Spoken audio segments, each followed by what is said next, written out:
Hey guys, welcome back to Champion Competitor, and today we are going to proceed with Unit 2 Imperialism, its effect.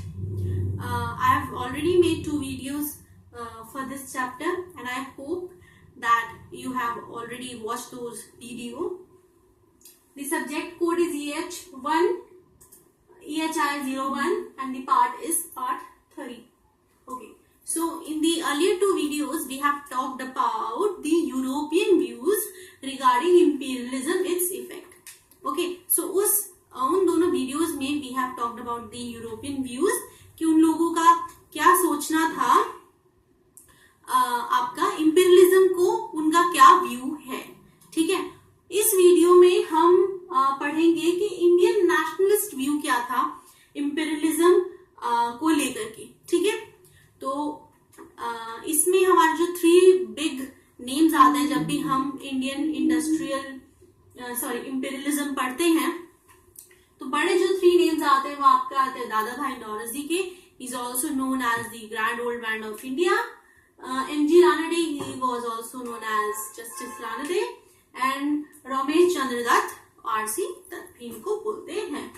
तो इनके जो views हैं imperialism को लेकर के वो हम पढ़ने की कोशिश करेंगे और उससे हम समझ जाएंगे कि इंडिया में जो ब्रिटिश गवर्नमेंट थे उनके क्या पॉलिसीज थे. एक्चुअली इस सबको पढ़ने से हमको एक और चीज पता चलेगी, what were the policies of British Indian government in India.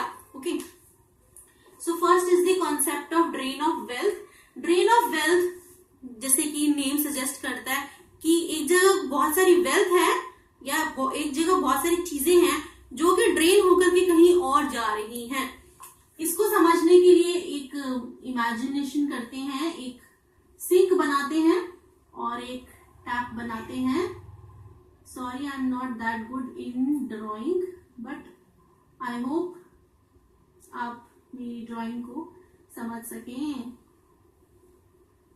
और यहाँ एक सिंक या एक मैन होल सॉर्ट ऑफ चीज है जहां से सारा जो भी आपका वाटर है वो एक ड्रेन में जाकर के इकट्ठा हो जाता है.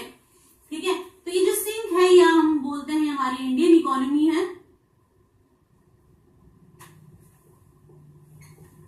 ये जो टैप से पानी निकल रहा है ये हमारे इंडियन रिसोर्सेज हैं.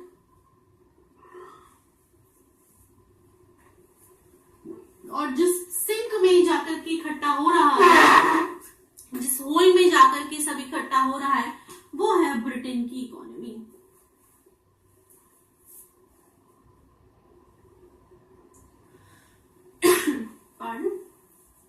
ओके, तो ये है आपका ड्रेन ऑफ वेल्थ. अब आप देखिए जो water, it is depicting the Indian resources and they are flushing out from the Indian economy into the Britain economy. ठीक है, तो अब हमने ये समझा कि जो है हमारी कंट्री से सारे रिसोर्सेज जो कि हमारी कंट्री में यूज होने चाहिए थे वो हमारी कंट्री में यूज ना हो करके ब्रिटेन की इकोनॉमी को फ्लरिश करने में यूज कर रही है ब्रिटेन गवर्नमेंट इन इंडिया. ठीक है, तो गवर्नमेंट ऑफ इंडिया सारा पैसा जो है ब्रिटेन भेज रही है कि ताकि वहां की इकोनॉमी को बूस्ट मिल सके. अब तो हमें ये सोचना चाहिए, समझना चाहिए कि ये जो टैप है ये ओपन किस रीजन से हुआ. हमारे रिसोर्सेज निकालने हैं, हमें पानी चाहिए, तो we need to open the tap. Okay, तो वो जो टैप है वो कैसे ओपन की गई, what were the reason of opening that tap. तो जो फर्स्ट रीजन था and the foremost important reason, that was high revenue, जो बहुत ही लार्ज अमाउंट में रेवेन्यू चार्ज करते थे हमारे फार्मर से, हमारे लेबर से. And second is the home charges. Home charges आपको इस तरीके से समझने चाहिए कि अगर लेट से आप इंडियन गवर्नमेंट जॉब में हैं और आपको इंडियन गवर्नमेंट कहीं बाहर भेजती है कि आप जाकर के वहां एज एम्बेसडर एनवी वहां पे किसी और कंट्री में जाकर के सर्व कीजिए, तो आप ये सोचिए कि आप वहां जाकर के जॉब करेंगे तो इंडियन गवर्नमेंट आपको कुछ एक्स्ट्रा मनी देगी, यानी कि आपकी जो सैलरी होगी वो इन कंपैरिजन जो इंडिया में सेम वर्क कर रहा है बंदा, आपकी थोड़ी ज्यादा होगी because you were working outside your country. ठीक है, तो उसके लिए government will compensate you more.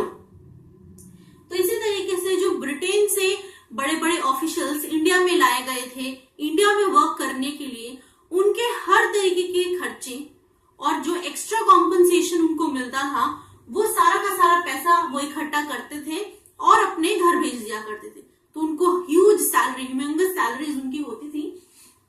तो अभी खुद सोचिए कितनी लार्ज सैलरी में जो बड़े बड़े ऑफिशियल्स को मेंटेन करना है, वो सारा पैसा भी रेवेन्यू से ही आता था।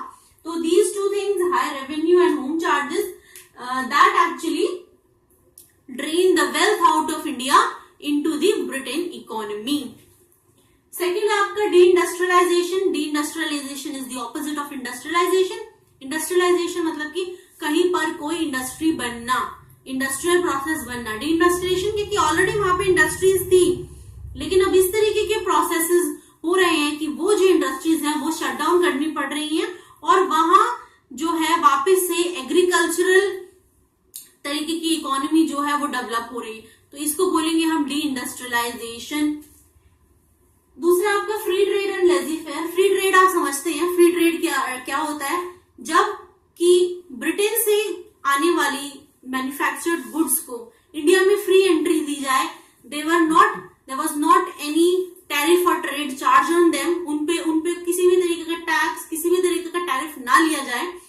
और इंडिया से कोई मैन्युफैक्चर्ड गुड्स जब बाहर जा रही है तो उस पर ह्यूज टैक्सेस और टैरिफ इम्पोज किए जा रहे हैं, तो उसको बोलेंगे फ्री ट्रेड।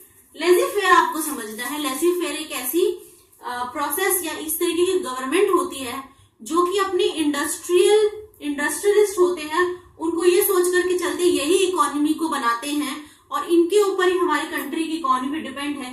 तो वो जिस भी तरीके की पॉलिसी इंप्लॉय करते हैं, हमें उसके बीच में इंटरफेयर नहीं करना चाहिए। Rather we have to encourage them, we have to help them.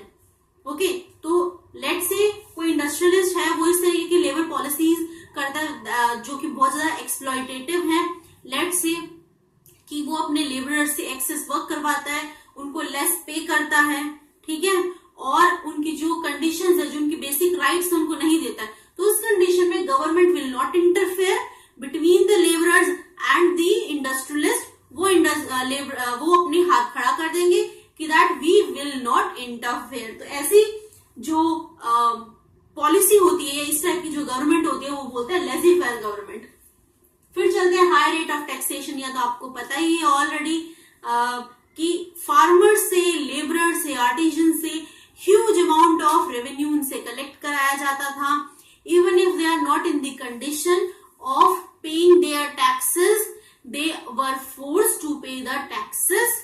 ठीक है, अब लेट्स से कोई अनहैपनिंग सिचुएशंस अराइज हो जाती है किसी फार्मर के आगे। लेट्स से आपका रेनफॉल का शॉर्टेज हो जाता है, किसी तरीके का ड्रॉट आ जाता है, कोई पेस्ट अटैक हो जाता है, या फिर किसी तरीके की जो है वायरस से बैक्टीरियल इन्फेक्शन आपकी जो पूरी की पूरी क्रॉप है उसको नष्ट कर देता है। तो उस कंडीशन में इवन जो कि गवर्नमेंट है, गवर्नमेंट से उनको हेल्प मिलना चाहिए। Let's say few samples of seeds, ताकि वो आगे फिर से अपने ग्रो कर सके, कुछ इरिगेशन में फैसिलिटी मिले उनको, कुछ फर्टिलाइजर्स में फैसिलिटी मिले। इस टाइप की फैसिलिटी नहीं मिलती थी और उनसे उस कंडीशन में भी जबरदस्ती जो है टैक्स पे करने के लिए उनको फोर्स किया जाता था कि आप चाहे आप कुछ बेचिए, अपनी जमीन गिरवी रखिए, ताकि किसी से आप लोन में पैसा लेकर के आइए, but you have to pay the taxes. तो इस टाइप की स्ट्रिक्ट रिजीम होती थी टैक्स पे करने की, और जिस वजह से जो लोअर स्टाटा के जो लोग होते थे, लोअर बॉटम जो आपके पुअरेस्ट ऑफ पुअर से भी टैक्स लिया जाता था। फिर लास्ट है गवर्नमेंट का जो एक्सपेंडिचर है, उनकी आर्मी, पुलिस और अदर गवर्नमेंटल एजेंसीज हैं, उनको मेंटेन करने के लिए ह्यूज अमाउंट ऑफ जो उनका टैक्सेस था वो उसको यूज करते थे। एक एग्जांपल देना चाहूंगी, एग्जांपल दूंगी इंडियन आर्मी को मेंटेन करने के लिए उस टाइम पर जो ब्रिटिश गवर्नमेंट है अराउंड 52% ऑफ जीडीपी को यूज करती थी। अब आप खुद सोचिए 52% of GDP is being invested on the maintenance of huge army.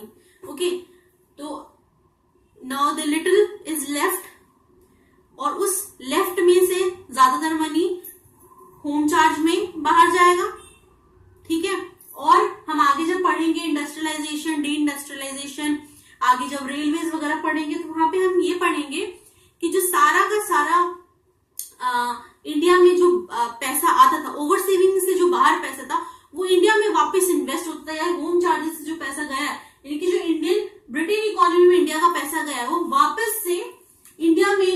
बनाया जाएगा, ठीक है, लेट्स से रेलवे के बिल्डिंग में, किसी तरीके की कोई प्लांटेशन है, क्रैश क्रॉप की प्रोडक्शन में, ठीक है, तो वहां पर उसको वापस इन्वेस्ट किया जाता था और वापस से ह्यूज प्रॉफिट जो है ब्रिटेन की इकोनॉमी में जाता था। यानी कि इंडिया का पैसा इंडिया से लेकर के ब्रिटेन जाता था, ब्रिटेन से वो पैसा वापस इंडिया आता था और पैसा इंडिया से इन फॉर्म्स ऑफ द इंटरेस्ट वो वापस से इस नल में से और पानी निकलना शुरू हो जाएगा और वो वापस से ब्रिटेन इकोनॉमी को भरने शुरू कर जाएगा।